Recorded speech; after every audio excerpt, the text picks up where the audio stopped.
Good evening बच्चों। आज मेरे साथ है देवांशी कसोट, जिसने सीएमए इंटर में ऑल ओवर इंडिया 39 सिक्योर की और सीएमए फाइनल के अंदर ऑल ओवर इंडिया 99 सिक्योर की। सबसे पहले देवांशी बताओ कि ये आपकी रैंक आई फाइनल में, सबसे पहले आपको कैसे पता चला कि आपकी रैंक आई है? सर इस रैंक को मुझे सबसे पहले आपसे ही पता चला था। अच्छा, मैं वो बंदा था जिसने आपको बताया कि आपकी रैंक आई है। Yes sir. आप श्योर थी मेरी रैंक आएगी फाइनल में इंटर में? थोड़ी एक्सपेक्टेशन तो थी, तो 9th आएगी वो नहीं पता था। अच्छा, वो नहीं पता था आपको। अच्छा, एक चीज़ बताइए देवांशी की, जैसे रैंक के लिए कुछ आपने स्पेशल तैयारी की या आपको कुछ ऐसा एज ए नॉर्मल रहा आपका? सो अगर कुछ एक्स्ट्रा चाहिए तो एक्स्ट्रा एफर्ट्स तो डालने ही पड़ेंगे। कंसिस्टेंटली पढ़ना, कंसिस्टेंटली कोर्स को बार बार रिवाइज करना, इस चीज़ का मैंने सबसे ज़्यादा ध्यान रखा था। अच्छा, इस तो एक नॉर्मल जो पास होना और एक रैंक लाना, तो आपको ऐसा क्या कुछ लगता है कि रैंक लाने के लिए आपको कुछ एक्स्ट्रा करना पड़ता है या एक नॉर्मल आ गई ऐसा मतलब? नहीं सर, एक्स्ट्रा तो डेफिनेटली करना पड़ेगा if you want a rank. Pass तो सिर्फ मॉड्यूल पढ़ के भी हुआ जा सकता है, बट अगर रैंक लानी है तो उसके लिए जैसे सर आपने मुझे जो नोट्स प्रोवाइड किए थे, बिकॉज मैंने इंटरमीडिएट फाइनल दोनों सच में बिना क्लासेस से लिया है, तो आपने जो नोट्स दिए थे, जो मुझे बुक्स प्रिस्क्राइब की गई थी, उन सबसे मैंने भी क्वेश्चन दिए थे। तो आपने केवल इंस्टीट्यूट जो अपने नोट्स दिए उसी पे रिलाई किया या कोई एक्स्ट्रा बुक्स भी आपने रेफर की या कुछ ऐसा कुछ? सो वैसे तो जो आपने नोट्स दिए थे वो बहुत इनफ थे, बिकॉज उन नोट्स बहुत डाइवर्स और बहुत अच्छे से समराइज भी थे। एंड सेकेंडली आपने जो एक्स्ट्रा बुक्स प्रिस्क्राइब की थी वो भी मैंने अच्छा, वो आप उसके अलावा आपने कुछ नहीं नहीं लिया? सर। और आपका स्टडी जो टाइम है वो एग्जाम से जैसे 5 महीने पहले क्या रहता था मतलब आपका? सर 5 महीने पहले it's like main self study का टाइम रहता था, बिकॉज क्लासेस जब तक खत्म हो गई थी, तो तब मैंने ये डिसाइड किया था कि मैं एटलीस्ट 10 आवर्स अ डे मुझे देने हैं मेरी स्टडीज। मतलब जैसे मुझे आप ऐसे बताइए कि जैसे एग्जाम के 5 महीने, स्टार्टिंग के 2 महीने और लास्ट के 3 महीने में मतलब क्या कितने घंटे सिटिंग मांगता है मतलब? सो फर्स्टली 5 मंथ्स अपने को सेल्फ स्टडी करनी ही पड़ेगी if you want a rank. Starting के 2 महीने में मैंने ये चीज़ करी थी कि मैं एटलीस्ट 2 सब्जेक्ट दिन में चलाऊँ और 10 आवर्स तो मैं दूँ, उसके ऊपर अगर मतलब आपने 10 आवर्स जनवरी फरवरी से Yes, पढ़ना sir. स्टार्ट कर दिया जी था? सर। अच्छा, और बाकी लास्ट में आपका आवर्स बढ़ गए मतलब ये? हाँ सर, लास्ट में आवर्स बढ़ा थे।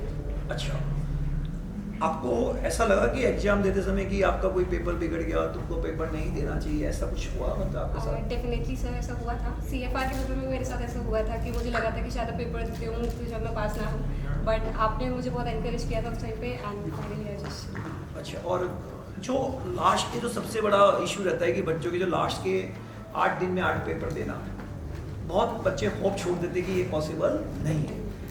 वो ये सोचते हैं कि 8 दिन में कैसे होगा। तो आप मुझे बताएं कि वो 8 दिन का सफ़र क्या रहा, कोर्स हुआ नहीं हुआ, कितना परसेंटेज हुआ, ऐसा बताइएगा। सर डेफिनेटली वो 8 डेज़ को डील करना एक बहुत बड़ा रोल प्ले करता है।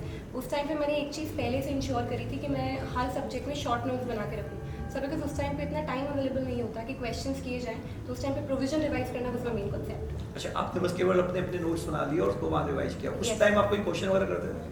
सर नहीं, मैंने बेसिकली प्रोविजंस अच्छे से वापस देखे थे। और दूसरा, जैसे आपका जो कोर्स था उस पीरियड में जो एक दिन मिलता था 8 आवर्स में, क्या पूरा कंप्लीट हो गया था या कुछ रह गया था? सर कुछ ना कुछ तो उस टाइम पे छूटेगा, इट्स नॉट पॉसिबल 8 आवर्स में पूरा कंप्लीट करना। और क्वेश्चंस किए थे या केवल पढ़ा पढ़ा था?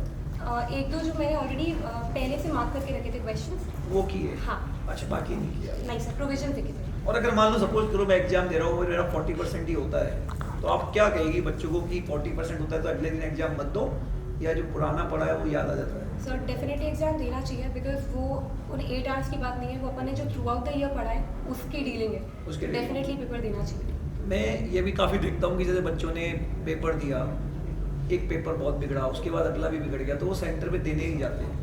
तो आपके साथ ऐसा हुआ कि सारे पेपर ही अच्छे होते गए, आपको लगा कि नहीं मैं भी हो गया, फिर आपने पेपर दिया, मतलब ऐसा? सर सारे पेपर तो आई डोंट थिंक मेजॉरिटी के किसी के भी अच्छे होते हैं। मेरे साथ भी ये हुआ था कि मैंने CFR के पेपर में आते थे, मुझे लगा था कि शायद मेरा नहीं होगा, बट सर उस टाइम पे खुद को कैसे हैंडल किया वो चीज़ इंपॉर्टेंट थी and I gave my papers. अच्छा अच्छा, और आपको कुछ खेलने वेलने का भी शौक है? यस सर, मुझे डांसिंग का बहुत शौक है। अच्छा, वो शौक है। अच्छा Yes. अच्छा, और एग्जाम से पहले अपने आप को स्ट्रेस फ्री करना कैसे, क्या करते हैं तुमने? सर जैसे मैंने आपसे शेयर किया, मुझे डांसिंग का बहुत शौक है, तो हमेशा ऐसे रहता था कि मुझे जब भी पढ़ाई से ब्रेक लेना होता था, I use to have a very interactive session with my self, because I love public speaking too. Okay. So I use to have a short duration dance for my self and also a public speaking session. और last के 5 महीने बिल्कुल घूमना फिरना पसंद या sir party वार्टी में जाती थी मतलब? नहीं सर, पार्टीज एंड ऑल तो नहीं की थी, बट ऐसा हुआ था कि अगर डे में मुझे थोड़ा भी लगता था तो I used to go out for half an hour, that's it. Okay, thank you Devanshi, आप यहाँ पे आए, बहुत बहुत बधाई। Thank you so much. Okay.